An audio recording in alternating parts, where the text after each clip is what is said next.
देखिए कक्षा दसवीं की आज इस वीडियो में हम पढ़ने जा रहे हैं। आज का अपना टॉपिक है अयस्कों का वर्गीकरण। अयस्कों का वर्गीकरण, ये तो खनिज और अयस्क में अंतर तो हम पढ़ चुके थे पहले, लास्ट वीडियो में पढ़ लिया था हमने। खनिज और अयस्कों में अंतर दोनों चीजें हमने पढ़ ली थी। अब हम पढ़ेंगे अयस्कों का वर्गीकरण। तो आप लोग देख सकते हैं कि अयस्कों को किस प्रकार से वर्गीकृत किया गया है। प्रकृति में मुख्यतः निम्नलिखित प्रकार के अयस्क पाए जाते हैं। कौन कौन से हैं? सबसे पहले ऑक्साइड अयस्क। ऑक्साइड अयस्क में आप क्या पढ़ोगे? ऑक्साइड अयस्कों में धातुएं अपने ऑक्साइड के रूप में होती हैं। धातु अपने ऑक्साइड के रूप में होती है, जैसे क्यूपराइट, बॉक्साइट, मैग्नेसाइट आदि। ये सब इसके उदाहरण हैं। क्लियर होगी बात?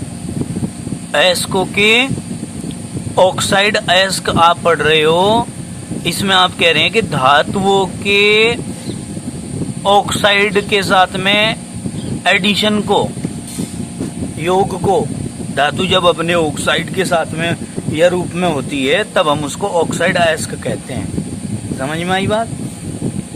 तो हमने इसके उदाहरण भी आप लोगों को बताए हैं। कौन कौन है? क्यूपराइट है, बॉक्साइट है और मैग्नेसाइट है। अब इसके बाद चलते हैं हम कार्बोनेट अयस्क पर, जो कि नंबर 2 है हमारा। कार्बोनेट अयस्क में क्या पढ़ेंगे? कार्बोनेट अयस्कों में धातु अपने कार्बोनेट के रूप में होती है। इसमें धातु किस रूप में होगी? अपने कार्बोनेट के रूप में होगी, जैसे मैलेकाइट, डोलोमाइट आदि। ठीक है, आगे चलते हैं हम सल्फाइड अयस्क। नंबर 3 आता है हमारा क्या? सल्फाइड अयस्क। तो सल्फाइड अयस्क में क्या कहेंगे कि जिसमें धातु अपने सल्फाइड के रूप में हो, यानी कि सल्फाइड अयस्कों में धातुएं अपने सल्फाइडों के रूप में होती हैं। किसके रूप में होती हैं? अपने सल्फाइड। अपने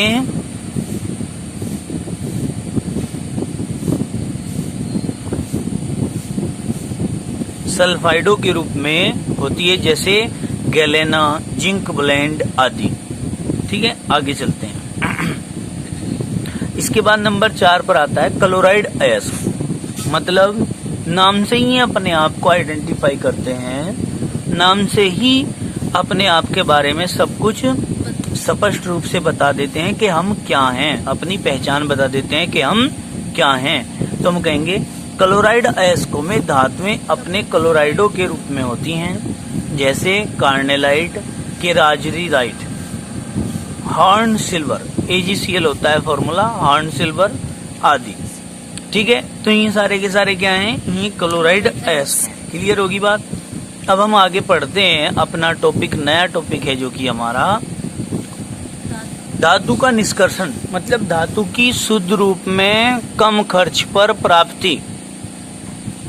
धातु की शुद्ध रूप में कम खर्च पर अधिक सुविधाजनक रूप से प्राप्ति क्या है? धातुओं का निष्कर्षण है। समझ में आई बात? अर्थात कहने की बात यह है कि धातु का शुद्ध रूप में प्राप्त किया जाना। देखो कैसे। अयस्क से धातु निष्कर्षण के संपूर्ण प्रक्रम का संक्षिप्त विवरण निम्न प्रकार है। संक्षिप्त विवरण निम्न प्रकार है। कैसे है बेटे? धातु का निष्कर्षण अयस्क से किया जाता है। निष्कर्षण धातु अयस्क की, देखो कोमा लगाया हुआ है, निष्कर्षण धातु कोमा अयस्क की प्रकृति अयस्क में उपस्थित अशुद्धियों पर निर्भर करती है। किस किस चीज पर निर्भर करती है? अयस्क की प्रकृति पर और उसमें उपस्थित अशुद्धियों पर निर्भर करता है। कौन? अयस्क का निष्कर्षण। अतः सभी धातुओं का निष्कर्षण एक विधि से नहीं किया जा सकता, क्योंकि प्रत्येक प्रकार के अयस्क में प्रत्येक प्रकार की अलग प्रकार की अशुद्धि होगी। ऐसा तो है नहीं सब में एक ही प्रकार की अशुद्धि होगी। तो जिसमें जिस प्रकार की अशुद्धि होगी उस अशुद्धि को दूर करने के लिए अलग ही प्रकार की विधि प्रयोग की जाएगी। अर्थात कहने की बात यह है कि भिन्न भिन्न प्रकार की अशुद्धि को दूर करने के लिए भिन्न भिन्न प्रकार की विधियों का प्रयोग करना पड़ेगा। क्लियर? अब देखो, इसलिए अयस्क से विभिन्न भौतिक तथा रासायनिक परिवर्तनों द्वारा शुद्ध धातु प्राप्त करने की क्रिया को धातुकर्म या धातु निष्कर्षण या धात्विकी कहते हैं। ठीक है, पेपर में क्वेश्चन भी आ जाता है, मोस्ट इम्पोर्टेंट क्वेश्चन है कि धातुकर्म से आप क्या समझते हैं। तो क्या समझते हैं हम धातुकर्म से? अयस्कों के अंदर से धातु को शुद्ध रूप में प्राप्त करना, अशुद्धियों को दूर कर देना अलग अलग भौतिक या रासायनिक विधियों के द्वारा। ठीक है नहीं? तो इस पूरी प्रक्रिया को हम क्या कह देते हैं? शुद्ध धातु प्राप्त करने की अयस्क से पूरी प्रक्रिया को क्या कहते हैं? धातुकर्म कहते हैं, धातु निष्कर्षण कहते हैं या धात्विकी कहते हैं। क्लियर होगी बात? अब नेक्स्ट पेज पर चलते हैं। अपने क्या कहा जाता है यहाँ विशेष में, क्या बात कही है? देखो, धातु क्रम को समझने के लिए निम्न शब्दावली को जानना बहुत जरूरी है। शब्दावली मतलब कुछ पॉइंट हैं, इन पॉइंटों का हमें पता होना चाहिए। सबसे पहला पॉइंट है हमारा अयस्क का पीसना। कैसे पीसा जाएगा अयस्क को? कैसे पीसते हैं? देखो,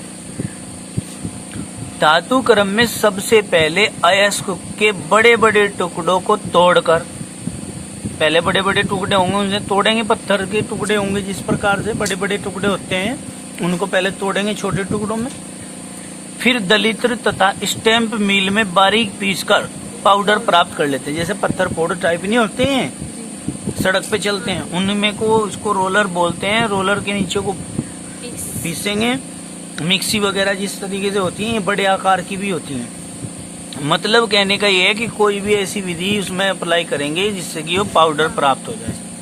इसको कहते हैं अयस्क का पीसना। पीस लिया अयस्क को। पीसने के बाद फिर दूसरी विधि आती है निस्तापन। निस्तापन क्या है? देखो, नी जमा अस्तापन, समझ में आ रही है बात? नी जमा अस्तापन। देखो क्या कहा, सांद्रित अयस्क को उसके गलनांक से कम उच्च ताप पर, क्या गलनांक से कम, ध्यान रखना ये बात, ये बातें इंपॉर्टेंट है गलनांक में। इसमें निस्तापन में क्या कि गलनांक से कम कोमा उच्च ताप पर वायु की अनुपस्थिति। तो मैंने बताया आप लोगों को कि नी जमा अस्तापन। तो आप लोग खुद समझ जाएंगे, समझदार हैं आप लोग, बहुत समझदार हैं बच्चे हमारे, कि निस्तापन में ए माने अनुपस्थित, मतलब वायु क्या रहेगी? ए माने अनुपस्थित। अनुपस्थित क्या रहेगी? वायु। बन गया कोड यहीं कहीं। क्या काम ने?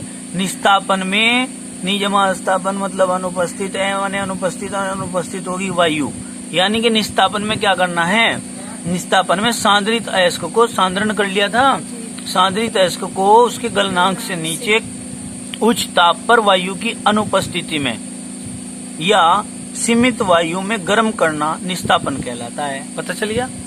परिभाषा पता चल गई? अलग से भी क्वेश्चन पूछ लिया जाता है निस्तापन से आप क्या समझते हो। क्लियर हुई बात? दिमाग बत्ती चल रही है या डाउन है? अब देखो, इससे अयस्क में उपस्थित नमी तथा वाष्पशील अपद्रव्य मतलब वाष्पशील अपद्रव्य मतलब वाष्पशील अशुद्धियां, ऐसी अशुद्धियां जिनका वाष्प बन सकती है, वो निकल जाते हैं। भाई नमी वाष्प बन के निकल जाएगी या वाष्पशील अशुद्धियां निकल जाएंगी जब हम इसे गर्म करेंगे। ठीक है, उच्च ताप पे गर्म कर रहे हैं ना, वायु की अनुपस्थिति में गर्म कर रहे हैं। तथा धातु कार्बोनेट एवं धातु हाइड्रोक्साइड धातु ऑक्साइड में बदल जाते हैं। जो धातु के कार्बोनेट हैं, धातु के हाइड्रोक्साइड हैं, वे धातु के ऑक्साइड में बदल जाएंगे। ठीक है नहीं? मतलब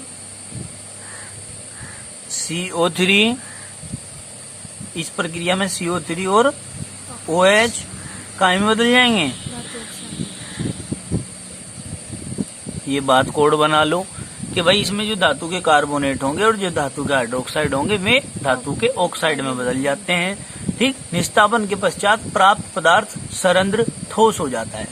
मतलब निस्तापन करने के बाद जो प्राप्त होता है पदार्थ वो सरंध्र, से माने सहित, रंध्र माने छिद्र, मतलब छिद्र युक्त, जिसमें छिद्र हो ऐसा ठोस बन जाता है। इसके लिए परावर्तनी भट्टी का प्रयोग किया जाता है। एक चीज और ध्यान रखनी है कि निस्तापन प्रक्रिया कौन सी भट्टी में प्रयोग की जाती है, इसे अंडरलाइन कर दो यहाँ, परावर्तनी भट्टी। ये बातें बेटे याद रखने की है, जब आप लेसन आगे पढ़ोगे तो ये बातें आपको याद रखनी पड़ेगी कि भाई निस्तापन प्रक्रिया कौन सी भट्टी में कराई जाती है, परावर्तनी। प्रश्न आएगा ये, ठीक है नहीं।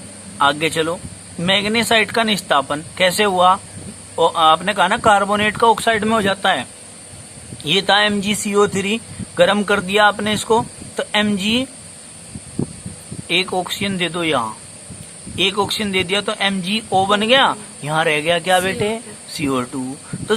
तो धातु का ऑक्साइड नहीं बन गया क्या, ये धातु का कार्बोनेट नहीं था, ये धातु का ऑक्साइड नहीं बन गया। तो ये प्रक्रिया क्या है, निस्तापन। समझ में नहीं आई बात। अब हम आगे चलते हैं, दूसरा एग्जाम्पल लेते हैं, एल्यूमिनियम हाइड्रोक्साइड का निस्तापन। आपने दूसरा कहा था कि या तो धातु का कार्बोनेट होना चाहिए, धातु का ऑक्साइड होना चाहिए, ये ऑक्साइड में बदल जाएगा। अब हम दूसरे एग्जाम्पल में क्या ले रहे हैं, धातु का ऑक्साइड ले रहे हैं या हाइड्रोक्साइड।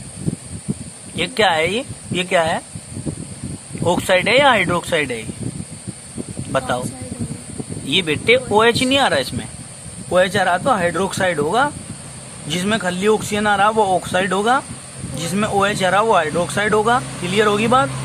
अब देखो 2AlOH का होल थराइज गर्म कर दिया, निस्तापन की प्रक्रिया है। Al के कितने थे यहाँ, 2, Al2। ऑक्सीजन के कितने, 3 दूनी 6 ऑक्सीजन के हैं, 3 दूनी 6 हाइड्रोजन के हैं। तो आपने 3 ऑक्सीजन इसे दे दिए, Al2O3 बन गया, प्लस हाइड्रोजन के तो 6 थे, तो हमने 3 दूनी 6 कर दिया। ऑक्सीजन के 6 में से 3 चले गए थे यहाँ, बाकी कितने बचे, तो 3 ही कम 3 यहाँ। क्लियर होगी। तो इस प्रकार से रिएक्शन आपकी कंप्लीट हो जाती है। अब हम निस्तापन के बाद आगे अपने एक मोस्ट इम्पोर्टेंट पॉइंट को पढ़ने जा रहे हैं, जिसका नाम है भर्जन। यानी कि धातुकर्म की प्रक्रिया में सबसे पहले आपने क्या किया था, अयस्क को पीसा था, उसके बाद आपने उसको सांद्रित कर लिया, पीस करके पानी में अच्छी प्रकार से मिला लिया, वाटर में डिजोल्व कर लिया इसको, तो वो हो गया सांद्रण। क्या हो गया वो, सांद्रण। सांद्रण के बाद कौन सी प्रक्रिया आई, निस्तापन। निस्तापन के बाद अब कौन सी प्रक्रिया पे आए हम, भर्जन। अब भर्जन देखना है, भर्जन होता क्या है। देखो एक चीज ध्यान रखना, भाऊ क्या कोड है, भाऊ मतलब भर्जन में ऊ माने क्या है, उपस्थिति, और उपस्थिति किसकी है, वायु की। ध्यान रहेगा, भाऊ माने भय से भर्जन, और ऊ माने उपस्थित, और उपस्थिति किसकी, वायु की। बस कुछ नहीं करना, हमने थोड़ा सा ध्यान लगाना है बस। देखो सांद्रण तो हो ही गया था, सांद्रित अयस्क को जो सांद्रण किया था उसके बाद जो प्राप्त हुआ था उसको, सांद्रित अयस्क को वायु की उपस्थिति में उसके गलनांक से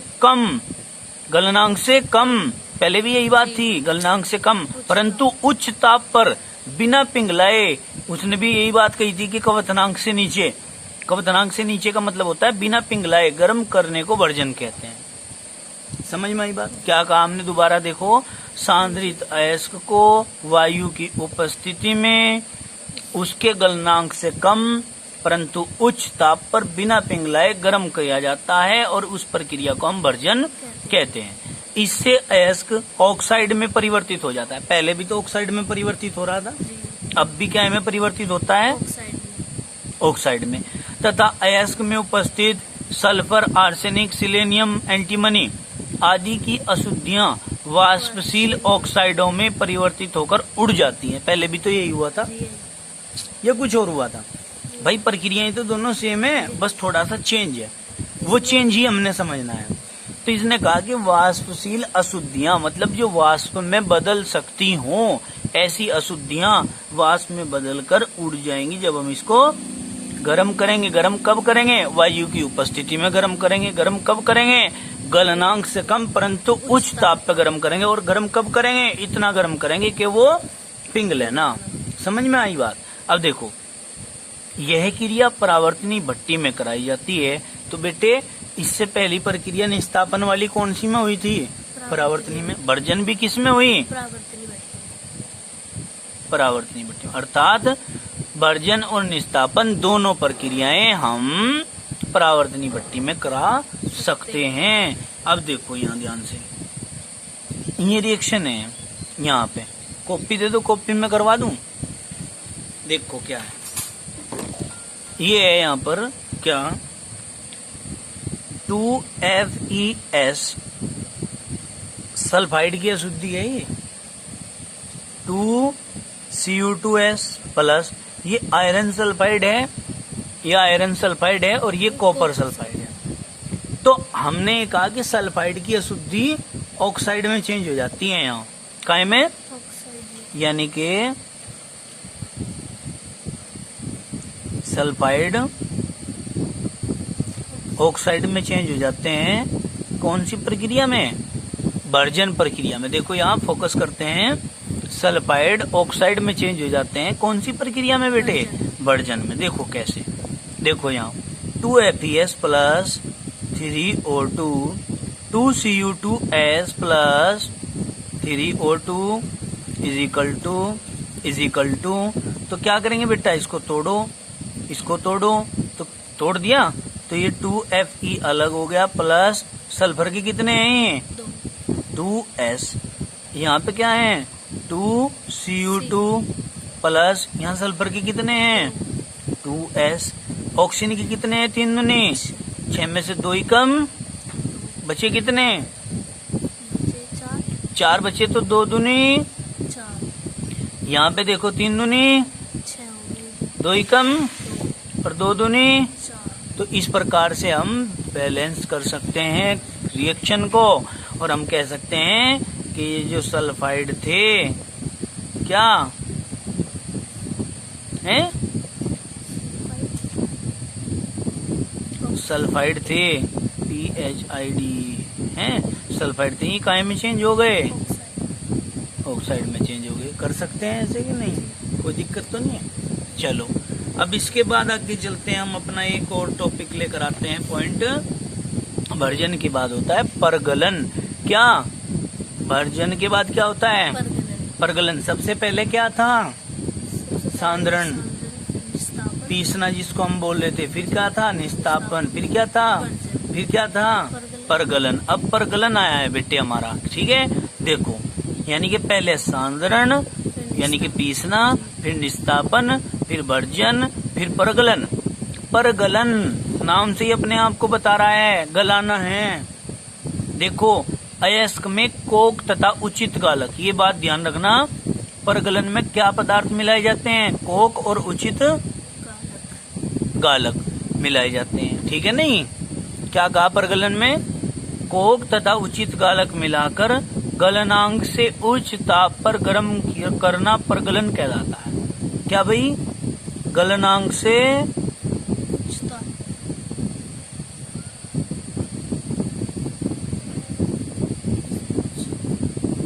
कोक प्लस गालक मिलाकर, गलनांक से उच्च ताप पर गर्म करेंगे कोक और गालक को मिलाकर, ठीक है। तो वो प्रक्रिया क्या कहलाती है? वो प्रक्रिया कहलाती है परगलन। क्या कहलाती है? परगलन। अब देखो इस क्रिया में कोक प्राय अपचायक का कार्य करता है। कोक कहीं का काम करता है? अपचायक का। बहुविकल्प पे क्वेश्चन निकल रहे हैं यहीं से ही कि परगलन में कोक कहीं का काम करता है? अपचायक का। जबकि गालक अयस्क में उपस्थित अगलनीय गैंग मतलब अशुद्धियों से क्रिया करके उसे धातुमल में परिवर्तित कर देता है। जो गालक होता है, गालक वो अगलनीय अशुद्धियों से क्रिया करता है और उसे धातुमल में परिवर्तित कर देता है, जिसे निकास द्वार से बाहर निकाल दिया जाता है। धातुमल में सामान्यतः सिलिकेट, लवण, एल्यूमिनेट, फास्फोरस आदि उपस्थित होते हैं। आदि चीजें क्या होती हैं? इसमें उपस्थित होती हैं। समझ में आ गई बात? क्या क्या भाई? धातुमल में सामान्यतः सिलिकेट, लवण, और क्या क्या, और बताओ क्या क्या है बेटे। एल्यूमिनियम, एल्यूमिनेट, फास्फोरस आदि उपस्थित होते हैं। अयस्क प्लस कोक प्लस गालक, अगर तीनों को हमने गर्म कर दिया, किस किस को, अयस्क तो था ही, इसमें कोक मिलाया और गालक मिलाया, तो क्या क्या बना, धातु बनी, प्लस धातुमल और प्लस गैस, गैस निकल गई, धातुमल अलग निकल गया, और धातु हमें चाहिए होती है प्राप्त करने के लिए। समझ में आई बात या नहीं आई। तो आज आपने अपनी इस वीडियो में हमारे साथ समय दिया, इसके लिए धन्यवाद। परंतु आप सभी विद्यार्थी मेहनत करके इस वीडियो को देखेंगे और इस वीडियो से सीखेंगे, और ये कार्य जो ये दिया गया है इसमें से बहुत सारे आपके क्वेश्चन निकल के आएंगे जो आपने आज की वीडियो देखी है। तो इसे बड़े ध्यान से देखना है, समझना है, रिएक्शंस को करना है। इसी आशा के साथ हम आप लोगों को पुनः अपनी अगली वीडियो में मिलेंगे। धन्यवाद।